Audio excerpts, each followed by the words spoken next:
up for freedom, stand for democracy. Cause if you don't, corruption will, and they'll take it from you and me.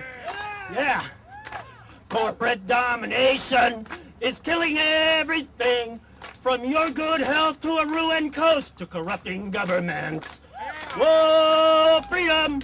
Whoa, democracy! They are in jeopardy, they need you and me. We had an amazing rally today, just so many people coming out in support of our democracy. People understand what's going on. They understand that the Citizens United decision was way off base. They understand that the only way to counteract the influence of corporations in our government is through publicly financed elections, passing a constitutional amendment that says what corporations are or are not. We need to pass the Fair Elections Now Act. It would provide optional public financing for all members of Congress in the Senate, so that they don't have to be involved in the money chase. They don't have to raise money from corporations or from PACs or from special interests. They can just be out talking with their constituents and having that conversation. That's what an election is supposed to be about. That's what democracy is supposed to be about. And that's the easiest way to save our democracy. This says that a corporation is a person. What do y'all think of that?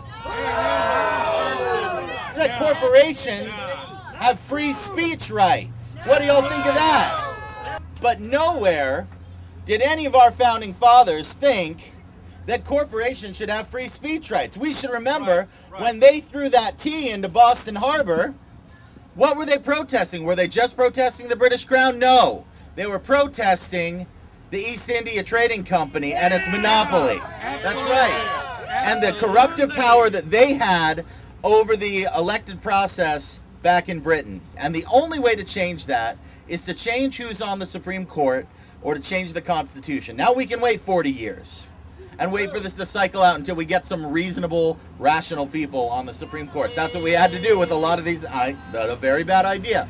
Or we can work to amend this Constitution. Now that's not going to be easy.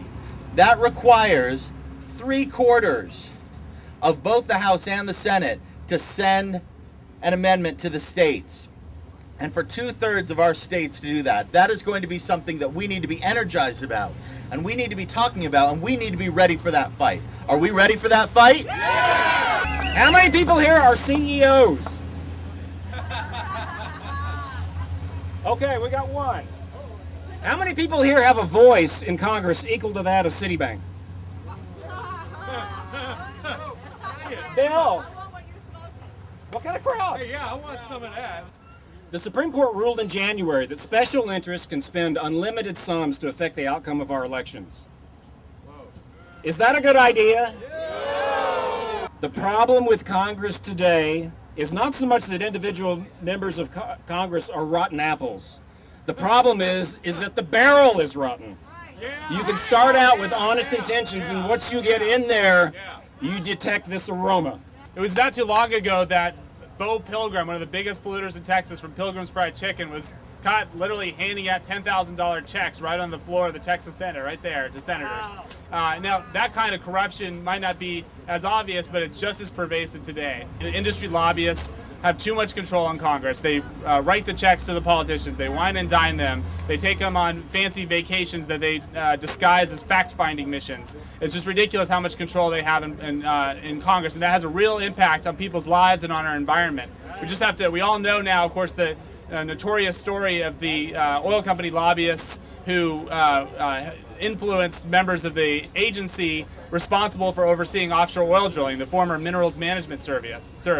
The lobbyists, plied these staffers with booze and drugs, had sex with them. They took them to expensive football games, and that corruption led directly to the disaster at the Deepwater Horizon that killed 11 people and countless marine life. The big polluters, oil companies, developers, and others have led a campaign just like the tobacco industry before them to deceive the public and to buy off the politicians to basically maintain the status quo that is keeping them filthy rich. Right now, we know that the oil company lobbyists have increased fivefold since 2003. Today, there's more than 2,800 lobbyists fighting climate change legislation.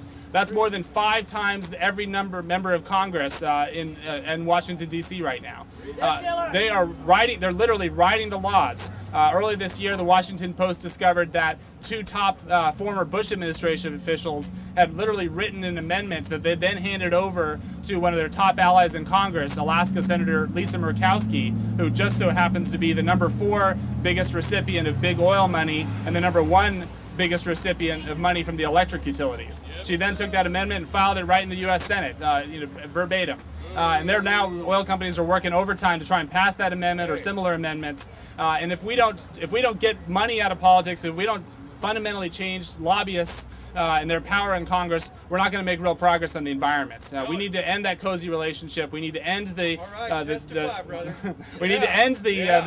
the travel junkets that the politicians go on. We need to end the gifts. We need to end the revolving door that sees members of Congress go work for the lobbyists and right back over and over again. That continues this culture of corruption.